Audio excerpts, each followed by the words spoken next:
नमस्ते। हर हर महादेव।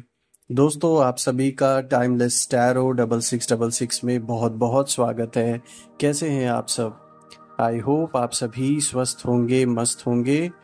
तो दोस्तों, एक नई रीडिंग की शुरुआत करते हैं बिना देरी किए हुए। और ये जो रीडिंग होने वाली है, ये हर बार की तरह general, collective and timeless reading रहेगी, जिसे आप कभी भी सुन सकते हैं और जितना रेजोनेट करे उतना ही एक्सेप्ट करें, बाकी का जाने दें। तो चलिए, बिना देरी किए हुए हम जल्दी से कार्ड्स को एक बार शफल कर लेते हैं। Dear divine, dear angels and sister, हे महादेव, जो भी इस वीडियो को देख रहे हैं प्लीज गाइड करें उन सभी के लिए आज क्या मैसेजेस है, क्या गाइडेंस है।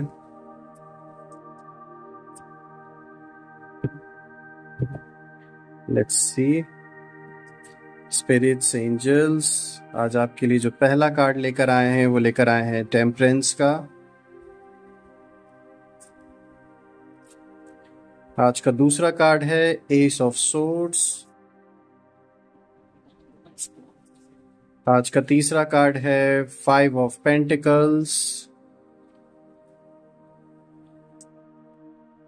आज का फोर्थ कार्ड है 5 ऑफ सोर्ड्स।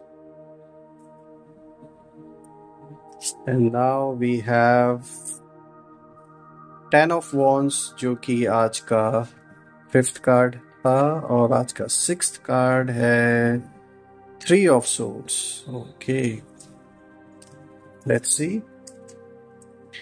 सो दोस्तों, आज के जो ये कार्ड्स हैं, यहाँ पे कई गाइडेंस भी निकल के आ रही हैं और कुछ मैसेजेस भी आपके लिए निकल के आ रहे हैं जो आपको कहीं ना कहीं अलर्ट भी कर रहे हैं। और ओवरऑल अगर हम बाकी कार्ड्स को देखें तो starting with the first card जो कि आया है टेम्परेंस का कार्ड, ये साफ तौर पे आपके अंदर के बैलेंस को दिखा रहा है, हार्मनी को दिखा रहा है, मॉडरेशन को दिखा रहा है, पेशेंस को दिखा रहा है, being sensible, purpose, finding meaning. तो बिल्कुल दोस्तों, इस टाइम फ्रेम में आप को बैलेंस होके चलना है अपने इमोशनल और प्रैक्टिकल लाइफ दोनों को। कहीं ना कहीं जहां पर भी आपको ऐसे कोई फैसले, कैसा कोई डिसीजन लेना है, कोई कदम उठाना है, अपने रिश्तों से रिलेटेड कोई अगर डिसीजन लेना है, अपने बिजनेस से, अपने जॉब से, अपने करियर से रिलेटेड, अगर आप स्टूडेंट हैं तो अपने पढ़ाई से रिलेटेड कोई भी डिसीजन जो भी आपको लेना है, ये आपको देख के लेना होगा कि आप इमोशनल होके उस डिसीजन को ना लें या किसी के कहने पे ना लें। बैलेंस होके जो आपके लिए सही है, प्रैक्टिकल होके डिसीजंस को लें, ताकि at the end of the day आपको और आपके परिवार को उस डिसीजन से फ्यूचर में आगे चल के फायदा ही मिले, कोई नुकसान ना हो। तो यहाँ पर भावनाओं में नहीं बहना है, हमें शांत होकर एकाग्र बुद्धि से, शांत बुद्धि से किसी भी डिसीजन को लेना है। और ये देख कर डिसीजन लेना है कि ऐसा तो नहीं कहीं हम इमोशनल होके कोई डिसीजन ले रहे हैं, इस चीज़ का खास तौर पे ध्यान देना है। ये कार्ड दिखाता है कि इस टाइम फ्रेम में आप जो भी करेंगे वो एक ऐसा डिसीजन होगा जो आपके परिवारजन या फिर आसपास के लोग, आपके दोस्त हुए या फिर आपके कोवर्कर्स, या मैं बात करूं आपके पार्टनर्स, आपके जो पार्टनर है उनसे रिलेटेड, तो बिल्कुल ये कहीं ना कहीं उन्हें महसूस होगा, उन्हें लगेगा कि जो भी आपने डिसाइड किया है बहुत सोच विचार के किया है और एक सेंसिबल डिसीजन वो होगा, क्योंकि ये बहुत पेशेंस रख के आपने लिया होगा। देखिए, यहाँ पेशेंस भी ये कार्ड दिखा रहा है, यानी कि इस टाइम फ्रेम में आपको थोड़ा सा पेशेंस भी रखने की ज़रूरत है, क्योंकि ये पेशेंस कहीं ना कहीं आपको एक ऐसी जीत की ओर लेकर जा रहा है, एक ऐसी विक्ट्री की ओर लेकर जा रहा है जो बहुत लोगों ने, स्पेशली जो आपके शत्रुओं ने, सोचा भी नहीं होगा। क्योंकि जिसने चालाकी से खेल को खेला है, यानी कि जो शत्रुओं में या आपके विरोधियों में जो अपने आप को बहुत चालाक समझता है, जिसने आपके अराउंड ऐसी कहानी बुनी या फिर आपके इमेज को डैमेज करने की जो कोशिश उन्होंने की है विथ फॉल्स एलिगेशंस और गलत कहानियां बनाकर, जो कि अपने आप को बहुत ज़्यादा चालाक समझता है, वो साफ तौर पे दिख रहा है कि वो भी कहीं ना कहीं आपके उठाए हुए कदम से, कोई डिसीजन चाहे आपने लिया हो जाने अनजाने में, उससे उस पर्सन के अंदर कोई एक तरीके का आप कह सकते हैं एक डर बैठ गया है। Because now that person thinks कि आप जैसे बाहर से सीधे साधे दिख रहे हैं वैसे ही इतने भी सीधे नहीं है, यानी कि वो आपको बेवकूफ समझने की गलती कर रहा था। अब उसे समझ में आ रहा है या उन्हें समझ में आ रहा है, ये कोई महिला या कोई पुरुष कोई भी हो सकता है जो आपके अराउंड हो, कुछ मतभेद की वजह से आज वो आपके विरोधी बन के बैठ गए हैं, दुश्मन बन के बैठ गए हैं।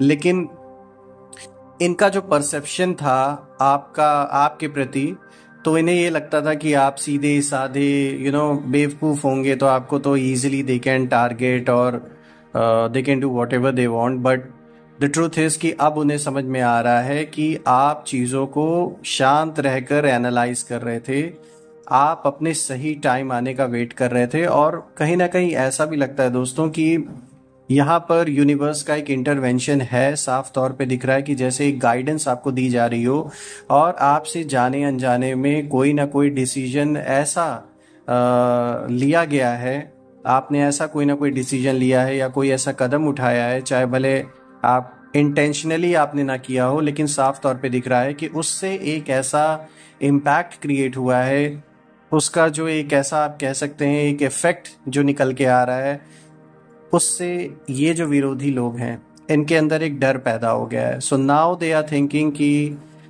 आप सिर्फ शांत रह के चीज़ों को ऑब्जर्व कर रहे हैं और सही समय आने पर सही कदम उठा रहे हैं, सही डिसीजन ले रहे हैं। तो ये तो अच्छी ही बात है। अच्छा ही है कि वो ऐसा ही सोचें ताकि वो आपको आगे फर्दर हार्म ना कर सकें, ना ही आपके परिवार की ओर सर उठा के देख सकें।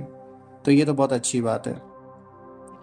इस टाइम फ्रेम में आप अपने पर्पस को भी दोबारा से रीइवैल्यूएट करेंगे। जीवन में किन चीज़ों को प्रायोरिटी देनी है, किन चीज़ों पे फोकस करना है, ऐसी चीज़ों के बारे में आप सोचेंगे। बिकॉज ये कार्ड पर्पस को भी दिखाता है। तो बहुत बैलेंस्ड होके, बहुत पेशेंस रख के आप दोबारा से चीज़ों को रीइवैल्यूएट करेंगे, दोबारा से सोचेंगे कि अभी लाइफ में किन चीज़ों को प्रायोरिटाइज करना है, किन चीज़ों को लेकर आगे बढ़ना है और किन चीज़ों से पीछे हटना है या फिर किन चीज़ों को लेट गो करना है। तो आप बहुत गहराई से सोचेंगे इन चीज़ों के बारे में। बिकॉज ये आपके जीवन का, मैं कहूँगा आपके लाइफ का एक ऐसा टर्निंग पॉइंट आ रहा है कि जहाँ से एक नई दिशा की ओर, एक नए डायरेक्शन की ओर आप बढ़ने वाले हैं, साफ तौर पे दिख रहा है। ये कार्ड दिखाता है फाइंडिंग मीनिंग, यानी चीज़ों में जो जवाब आप ढूंढ रहे हैं बहुत समय से, एक जो आप एक मीनिंग की तलाश में है, जो भी आप कर रहे हैं लाइफ में, ये चीज़ कहीं ना कहीं आपको बहुत अंदर से ही जैसे पोक करेगी। ये चीज़ अपने अंदर लगातार आप इस चीज़ को बार बार सोचेंगे इस चीज़ के बारे में कि मैं लाइफ में जो भी कर रहा हूँ या कर रही हूँ उसको दोबारा से आप रिवैल्यूएट करेंगे और अपने लाइफ को एक उस डायरेक्शन में अब आप मोड़ेंगे जो आप हकीकत में सच्चाई से जो अपने अंदर जो चाहते हैं, जिस ओर आपके मन का झुकाव है। तो ये बहुत अच्छी बात है। वैसे भी लाइफ में ज़बरदस्ती कोई भी काम अगर किया जाए तो वो ज़्यादा समय नहीं चल सकता है। ये बात तो हम सभी जानते हैं अपने एक्सपीरियंस से। आज नहीं तो कल उस चीज़ से हम फाइनली मुंह मोड़ेंगे या फिर वो चीज़ रुक जाएगी, वो बढ़ नहीं सकेगी। जो ग्रोथ होनी है वो ग्रोथ नहीं होगी और कहीं ना कहीं एक ब्लॉकेज लाइफ में क्रिएट हो जाएगा, क्योंकि वो चीज़ आप चाहते ही नहीं है। जस्ट बिकॉज ऑफ कह सकते हैं एक दबाव है या फिर जिम्मेदारियां हैं, उन्हें निभाने के लिए आप करते चले आ रहे हैं, करते चले जा रहे हैं। लेकिन at the end of the day एक टाइम आता है कि जब वो चीज़ एक अपने लिमिट तक पहुंच जाती है। तो ये कार्ड उस चीज़ को भी दिखा रहा है कि आप एक ऐसे थ्रेशहोल्ड तक, एक ऐसे पॉइंट तक पहुंचने वाले अपने लाइफ में कि अगर कोई चीज़ आप ज़बरदस्ती का कर रहे हैं या निभा रहे हैं तो सीधी सी बात है आप दोबारा से उस चीज़ को सोचने पे मजबूर होंगे और एक नई डायरेक्शन की ओर, यानी कि जो आप चाहते थे हमेशा, उसे करने के लिए कहीं ना कहीं आगे बढ़ेंगे। आज का जो सेकंड कार्ड है दोस्तों, ये आया है एस ऑफ सोर्ड्स, जो कि दिखाता है मेंटल क्लैरिटी को, जो कि बिल्कुल सही है। ये पिछले कार्ड से अगर मैं देखूं कनेक्ट करके तो बिल्कुल सही बात है। जब आप दोबारा से चीज़ों को रीइवैल्यूएट करेंगे, दोबारा से अपने प्रायोरिटी को दोबारा से देखेंगे, तो कहीं ना कहीं एक मेंटल क्लैरिटी आपके अंदर आते हुए दिख रही है चीज़ों को लेकर, आगे क्या करना है, कैसे चीज़ों को अचीव करना है या किन चीज़ों को जीवन में प्रायोरिटाइज करना है, तो बिल्कुल एक मेंटल क्लैरिटी आपके अंदर आने वाले दिनों में अब रहेगा और आप उसी ओर काम करेंगे। किसी तरीके का ब्रेक थ्रू हो सकता है, यानी कि अगर कोई काम रुका हुआ था बहुत समय से, किसी ना किसी कारण से कोई चीज़ अटकी हुई थी, आगे नहीं बढ़ रही थी, तो उसमें कोई ना कोई ब्रेक थ्रू होता हुआ दिख रहा है। कोई डील क्रैक करते हुए आप दिख रहे हैं यहाँ पर, सॉरी, यहाँ पर ये भी दिख रहा है कि अगर लैक ऑफ रिसोर्सेस के वजह से अगर कोई काम आपका बहुत समय से रुका हुआ था, वो चीज़ कहीं ना कहीं पूरी होगी। और अगर हम आगे देखें तो न्यू आइडियाज़ की ओर भी ये कार्ड दिखा रहा है, तो बिल्कुल नए नए आइडियाज़ आपके अंदर आएंगे अपने काम को लेकर या लाइफ के कोई भी ऐसे चैलेंज को सॉल्व करने के लिए। तो ये जो न्यू आइडियाज़ आपके अंदर उत्पन्न होंगे, प्रकट होंगे आपके मन में, ये कहीं ना कहीं आपकी बहुत हेल्प करने वाले हैं। सक्सेस को दिखा रहा है ये कार्ड, यानी डेफिनेटली सक्सेस आपके जीवन में आगे चल के अभी भी दिखा रहा है, सक्सेस तो बना ही हुआ है, ये डे बाय डे इंक्रीज होता जाएगा। शार्प माइंड को दिखाता है, बिल्कुल आप मन से बहुत अच्छी तरीके से चीज़ों को एनालाइज कर पाएंगे। ये जो शक्ति है कहीं ना कहीं आपके अंदर एक ऐसी ताकत धीरे धीरे करके डेवलप हो रही है जिससे कि आप सही डिसीजन ले पाएंगे।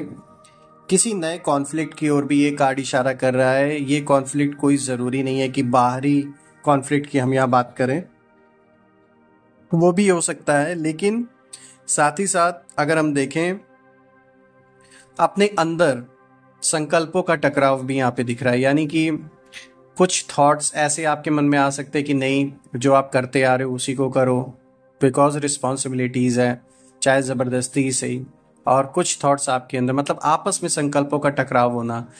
कुछ संकल्प आपको ये बार बार कहीं ना कहीं अपने अंदर एक लिमिटेशन हो गई है, मतलब आप पहुंच चुके हैं उस हद तक कि नहीं, ये अंदर की लड़ाई की ओर भी इशारा कर रहा है कहीं ना कहीं। तो दोस्तों अगर हम देखें तो ये दोनों कार्ड ही रिलेटेड है। फर्स्ट कार्ड जो टेम्परेंस का आया है और जो ये कार्ड आया, दोनों ही रिलेटेड है। आज का जो तीसरा कार्ड है दोस्तों, ये आया है 5 ऑफ पेंटिकल्स, जो कि दिखाता है किसी तरीके के फाइनेंशियल लॉस को, यानी कि आपको थोड़ा सा यहाँ सतर्क रहने की ज़रूरत है। किसी के कहने पे कोई इन्वेस्टमेंट ना करें जब तक कि आप खुद श्योर ना हो कि उसका इन एंड आउट क्या है, प्रॉज एंड कॉन्स क्या है। जब तक आप उन चीज़ों को प्रॉपर तरीके से खुद ना स्टडी कर लें, खुद ना देख लें, तब तक किसी के जस्ट कहने पर कोई इन्वेस्टमेंट ना करें, क्योंकि किसी तरीके का यहाँ लॉस हो सकता है। किसी तरीके का कोई फ्रॉड आपके साथ कर सकता है जिसके वजह से ये फाइनेंशियल लॉस हो। तो थोड़ा सा आपको यहाँ सतर्क रहने की बहुत ज़्यादा ज़रूरत है। लॉस को साफ तौर पे, जैसे उन्हें बताया, ये कार्ड दिखा रहा है। बहुत ज़्यादा परेशान रह सकते हैं किसी चीज़ को लेके जो कि इतनी बड़ी नहीं होगी, लेकिन फिर भी बहुत ज़्यादा आप सोच विचार करेंगे, बहुत ज़्यादा मन कहीं ना कहीं इनसिक्योरिटी को फील करेगा।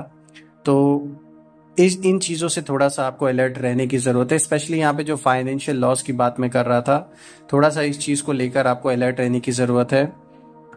किसी भी तरीके के पॉन्जी स्कीम्स, किसी भी तरीके के स्कैम, इन सारी चीज़ों से थोड़ा सा दूर रहने की ज़रूरत है आपको। और अपने परिवार के जनों को भी थोड़ा सा अलर्ट करके रखें। कोई ज़रूरी नहीं है ये लॉस सिर्फ आपके थ्रू ही हो सकता है परिवार में कोई मेंबर है उसके साथ कोई ऐसी घटना हो, या फिर उसके थ्रू कोई ऐसा लॉस हो जाए, या कोई गलती से अनजाने में हो जाए। तो थोड़ा सा सबको अलर्ट करके रखिएगा कि ऐसे किसी स्कीम में, या फिर जैसे कि आजकल आप देख रहे हैं जिस तरीके से cyber threat day per day increase होता जा रहा है, तो थोड़ा सा अलर्ट रहने की ज़रूरत है। आज का जो फोर्थ कार्ड है दोस्तों, ये आया है 5 ऑफ सोर्ड्स, जो कि साफ तौर पे कॉन्फ्लिक्ट को दिखाता है जीवन में।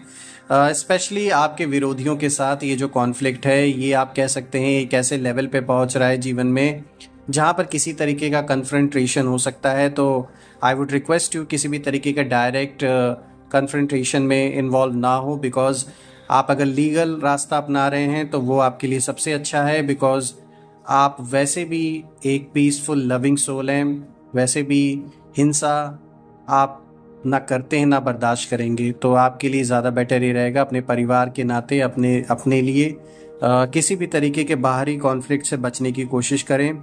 डिसएग्रीमेंट्स रह सकते हैं कुछ लोगों के साथ, स्पेशली जो आपके विरोधी बन के बैठे हैं। कंपटीशन को यहाँ दिखा रहा है ये कार्ड, बिल्कुल कंपटीशन करने वाले लोग आपके अराउंड रहेंगे। जो आपके साथ compete करने की कोशिश करेंगे, चाहे पैसों में, चाहे सोशल स्टेटस में, हर चीज़ में। कुछ ऐसे जो चंद लोग होते हैं, स्पेशली चाहे वो आपके पड़ोसी हों, आपसे बराबरी करना, चाहे रिलेटिव हों, कोई ना कोई ऐसा पर्सन है जो जिसे इन्फीरियोरिटी कॉम्प्लेक्स आपसे होती है और वो आपकी बराबरी करने की कोशिश में लगा हुआ है। विनिंग एट ऑल कॉस्ट, बिल्कुल ये जो लोग हैं ये किसी भी हाल में जीतना चाहते हैं, बिकॉज ये जानते हैं कि आप सही हैं और आपसे टकरा कर जीतना सीधा सीधा उनके लिए पॉसिबल नहीं है। So they are trying their best, जो भी उनसे हो पा रहा है। कहते हैं ना कि सीधे तरीके से जो लड़ाई नहीं लड़ सकते वो टेढ़ी तरीके से, यानी कि पीठ पीछे अलग अलग चीज़ों को करने की कोशिश करते हैं। तो थोड़ा सा अलर्ट रहिए, अपने और अपने परिवार को अलर्ट रखिए। डरने की ज़रूरत नहीं है, क्योंकि कोई कितनी भी कोशिश कर ले आपको हार्म बड़े स्केल पे नहीं पहुंचा सकता है। चाहे वो आपके बारे में गलत गलत बातें फैला लें, चाहे कुछ भी कर लें, लेकिन सच्चाई ये है कि आप जो हैं वो जो एक सच है उसे वो दबा नहीं सकते। यहाँ पे एब्यूजिव रिलेशनशिप को भी ये कार्ड दिखाता है। तो हो सकता है आप में से कुछ लोग के साथ ऐसा हो कि जो आपके पार्टनर हैं उनके साथ आपकी कहीं ना कहीं कोई मतभेद रह सकता है, या फिर जो अदर पर्सन है वो अपने रिलेशनशिप को ग्रांटेड ले रहा है। एक अब्यूजिव रिलेशनशिप जो कहते हैं ना, उस तरीके का एक टॉक्सिक रिलेशनशिप में से आप लोग कुछ लोग हो सकते हैं जिनका अपने पार्टनर के साथ किसी भी तरीके का डिस्प्यूट चल रहा हो। आप में से कुछ लोग ऐसे भी हो सकते हैं जिनका ऑलरेडी डिवोर्स अगर हो चुका है and you are going through this divorce phase. So यहाँ पर ऐसा हो सकता है कि आपको अपने ऊपर दबाव महसूस हो, पार्टनर ज़बरदस्ती का आपके ऊपर बोझ डाल रहा हो, स्पेशली फाइनेंशियल गेन्स के लिए, पैसों के लिए। यहाँ अगर चीज़ें हैं उलझी हुई तो आपको थोड़ा सा ये कष्ट महसूस हो सकता है, लेकिन यहाँ आपको घबराने की ज़रूरत नहीं है। एक तरीके से कह सकते हैं कि लाइफ में एक ऐसा फेज़ आपका कहीं ना कहीं ख़त्म हो रहा है जो आपको आगे चल के और डैमेज कर सकता था, लेकिन इट्स बेटर कि इतना देर ना हो करके पहले ही चीज़ें हो गई, ज़्यादा अच्छा है। आज का जो नेक्स्ट कार्ड है दोस्तों, ये आया है 10 ऑफ वॉन्ड्स, जो कि दिखाता है बर्डन को। तो आप अपने ऊपर जिम्मेदारियों का बर्डन थोड़ा महसूस कर सकते हैं। आपके ऊपर कुछ एक्स्ट्रा रिस्पॉन्सिबिलिटी आ सकती है। हार्डवर्क से आप पीछे तो नहीं हटते हैं, तो इसलिए हार्डवर्क आपके लिए इस टाइम फ्रेम में थोड़ा ज़्यादा रहेगा। लेकिन ये है कि आप अपने काम को पूरी तरीके से कंप्लीट कर पाएंगे, अपनी जिम्मेदारियों को निभा पाएंगे। बस यही है कि थोड़ा ज़्यादा एक दबाव सा फील आप अपने ऊपर कर सकते हैं बिकॉज ऑफ एक्स्ट्रा रिस्पॉन्सिबिलिटी। तो यहाँ आप घबराने वालों में से तो आप हैं नहीं, आप हिम्मती तो बहुत हैं और कभी डरने वालों में से नहीं हैं। तो आप इस फेज को भी अच्छी तरीके से पार कर पाएंगे, जो कि साफ तौर पे दिख रहा है। अब अगर हम नेक्स्ट कार्ड को देखें दोस्तों, आज का जो लास्ट कार्ड है ये आया है 3 ऑफ सोर्ड्स, जो कि हार्ट ब्रेक को दिखाता है। आप में से कुछ लोगों का यहाँ पे दिल टूटता हुआ नज़र आ रहा है। और देखूं अगर मैं यहाँ ध्यान से तो ज़्यादातर ये चाहे सोशल स्टेटस को लेकर, पैसों को लेकर, स्टेबिलिटी को लेकर यहाँ पे रिलेशनशिप टूटते हुए दिख रहे हैं ज़्यादातर। परिवार में किसी परिवारजन का अग्री ना करना इस रिलेशनशिप को लेकर, तो यहाँ पर ज़्यादातर पैसों को ही लेकर दिख रहा है कि जिसके वजह से, और पैसे भी सिर्फ ऐसे नहीं है कि यहाँ जो मेन रीज़न हो सकता है वो स्टेबिलिटी को लेकर हो सकता है। So that is one of the major reasons कि जिसके वजह से रिलेशनशिप यहाँ हार्ट ब्रेक होते हुए दिख रहे हैं। प्लस धोखा, बिट्रेयल साफ तौर पे दिख रहा है कि एक से ज़्यादा पार्टनर के साथ यहाँ पे रिलेशनशिप में जो भी पर्सन है वो आपके साथ जो खेल खेलने की कोशिश कर रहे हैं ये यहाँ रिवील हो सकता है, या आप उन्हें रंगे हाथों पकड़ सकते हैं, जिसके वजह से जो रिलेशनशिप है उस पर इम्पैक्ट पड़ेगा, चीज़ें बिखर जाएंगी। तो यहाँ थोड़ा सा ये आपके लिए ऐसा मोमेंट हो सकता है, एक ऐसा सिचुएशन हो सकता है कि आप एक ब्रेकअप के थ्रू गुजरें। तो अपने आप को स्ट्रॉन्ग करके रखें, स्पेशली अपने परिवार के लिए। और जब आप अपने फैमिली के बारे में सोचेंगे तो डेफिनेटली आपके पास एक रीज़न है कि यही सब कुछ नहीं है जो रिलेशनशिप है, लाइफ में और भी चीज़ें हैं। तो इसीलिए यहाँ किसी तरीके का देखिए सफरिंग को भी ये कार्ड दिखा रहा है, तो ये उससे जुड़ा हुआ ही दिख रहा है। Grief, emotional pain, sorrow, hurt, divorce, loss, depression. So ये सारी चीज़ें कोई ना कोई डिप्रेशन कॉज कर सकती हैं। लेकिन दोस्तों यहाँ ये भी दिख रहा है, क्योंकि अगर आप देखें जो जो दूसरा कार्ड आया था एस ऑफ सोर्ड्स, यहाँ पर साफ तौर पे दिख रहा है कि जो जिंदगी में जो आपकी जो सक्सेस है, चाहे कितनी भी चैलेंजेस क्यों ना आ जाए, वो नहीं रुकने वाली। उसमें आप आगे बढ़ते जाएंगे, चाहे कुछ भी हो आपके अराउंड। तो ये एक बहुत अच्छी चीज़ है।